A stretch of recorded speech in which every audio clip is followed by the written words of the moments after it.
പിണറായി വിജയൻ ലോക്സഭാ തെരഞ്ഞെടുപ്പ് കഴിഞ്ഞ് പള്ളിയുറക്കം കഴിഞ്ഞിട്ട് ഇപ്പോഴാന്ന് തോന്നുന്നു എഴുന്നേറ്റത്. കാരണം BJPയുടെ വിജയത്തിൽ അവർ തെല്ലൊന്ന് അസ്വസ്ഥരാണെന്ന് പറയാതെ പല ആവർത്തി പറഞ്ഞു കഴിഞ്ഞിരിക്കുകയാണ്. കണ്ണിൽ ഒരു തരി മതിയെന്ന് പറഞ്ഞവരുടെ തരിയെല്ലാം പിന്നീട് കെട്ടുപോകുന്ന കാഴ്ചയാണ് നമ്മൾ കണ്ടതും. തങ്ങൾക്ക് എവിടെയാണ് പാളിച്ചകൾ പറ്റിയതെന്നും അത് മനസ്സിലാക്കി ഒരു പഠനം ആവശ്യമാണെന്ന് EP ജയരാജൻ അടക്കമുള്ള നേതാക്കൾ പറഞ്ഞപ്പോഴും മുഖ്യമന്ത്രി ശ്രീ പിണറായി വിജയൻ അതൊന്നും ചെവിക്കൊള്ളാൻ തയ്യാറായിരുന്നില്ല.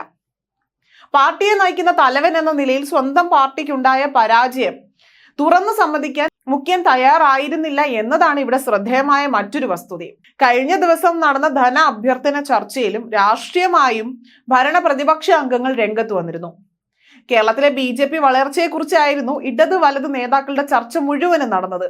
പരസ്പരം പഴിചാരിയാണ് നേതാക്കൾ സംസാരിച്ചതും. ലോക്സഭാ തിരഞ്ഞെടുപ്പിൽ പ്രതീക്ഷിക്കാത്ത തോൽവിയാണ് ഇടതുപക്ഷത്തിനുണ്ടായതെന്ന് ഗോവിന്ദൻ മാസ്റ്റർ പറഞ്ഞു. 11 മണ്ഡലങ്ങളിലാണ് BJP ലീഡ് നേടിയത്. BJPയുടെ മുന്നേറ്റത്തെ ശക്തമായി എതിർക്കണം. സംഘടനാപരമായ വിഷയങ്ങൾ ഉണ്ടായിട്ടുണ്ട് എങ്കിൽ ആവശ്യമായ തിരുത്തലുകൾ വരുത്തി ശക്തമായി തിരിച്ചു വരണമെന്നും ഗോവിന്ദൻ മാസ്റ്റർ പറഞ്ഞു. കോൺഗ്രസ് ആണ് തൃശൂരിൽ BJP വിജയിപ്പിച്ചതെന്നാണ് അവർ പറയുന്നതും. 2019 കിട്ടിയ 86,965 വോട്ടാണ് കോൺഗ്രസിന് കുറഞ്ഞത്. ആ വോട്ടുകൾ അപ്പാടെ BJPയിലേക്ക് പോയി. നേമത്ത് O രാജഗോപാലിനെ വിജയിപ്പിച്ചതും കോൺഗ്രസ് ആണ് എന്നും ഗോവിന്ദൻ ആരോപിച്ചു. കോൺഗ്രസ് പാർട്ടി കുറച്ചുകൂടി ശ്രമിച്ചിരുന്നെങ്കിൽ കേന്ദ്രത്തിൽ വീണ്ടും BJP സർക്കാർ വരില്ലായിരുന്നുവെന്നും CPM സംസ്ഥാന സെക്രട്ടറി കൂടിയായ MV ഗോവിന്ദൻ പറഞ്ഞു. കരുവന്നൂരിൽ അകത്താകാതിരിക്കാൻ വേണ്ടി CPM ആണ് BJPയെ വിജയിപ്പിച്ചതെന്നും തിരിച്ചടിച്ചുകൊണ്ടാണ് രമേശ് ചെന്നിത്തല സംസാരിച്ചത്.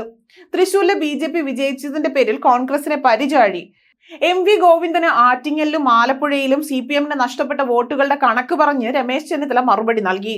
മോദിക്കെതിരെ രാഹുൽ പോരാടിയപ്പോൾ രാഹുലിനെ പിന്നിൽ നിന്ന് കുത്തിയവരായിരുന്നു CPM എന്നും രമേശ് ചെന്നിത്തല പറഞ്ഞു. ഇങ്ങനെ ചർച്ചയിൽ പങ്കെടുക്കുന്നവരെല്ലാം BJP വിജയത്തെക്കുറിച്ചായിരുന്നു സംസാരം നടത്തിയത്. തിരഞ്ഞെടുപ്പ് തോറ്റതിന്റെ പേരിൽ രാജിവെക്കാൻ ഉപദേശിക്കേണ്ടത് കോൺഗ്രസ് ഭരിക്കുന്ന ഹിമാചൽ പ്രദേശ്, കർണാടക സംസ്ഥാനങ്ങളിലെ മുഖ്യമന്ത്രിമാരോടാണ് എന്ന് മുഖ്യമന്ത്രി പിണറായി വിജയൻ പറഞ്ഞു. വിജയത്തിൽ അഹങ്കരിക്കാതെ BJP എങ്ങനെ തൃശൂരിൽ വിജയിച്ചു എന്ന് ഒരുമിച്ച് ചിന്തിക്കണമെന്ന് നിയമസഭയിൽ ധനാഭ്യർത്ഥന ചർച്ചയ്ക്കുള്ള മറുപടി പ്രസംഗത്തിൽ മുഖ്യമന്ത്രി പറഞ്ഞു. നിങ്ങൾ ജയിച്ചതിൽ വേവലാതിയില്ല, ഞങ്ങൾക്ക് നഷ്ടവുമില്ല.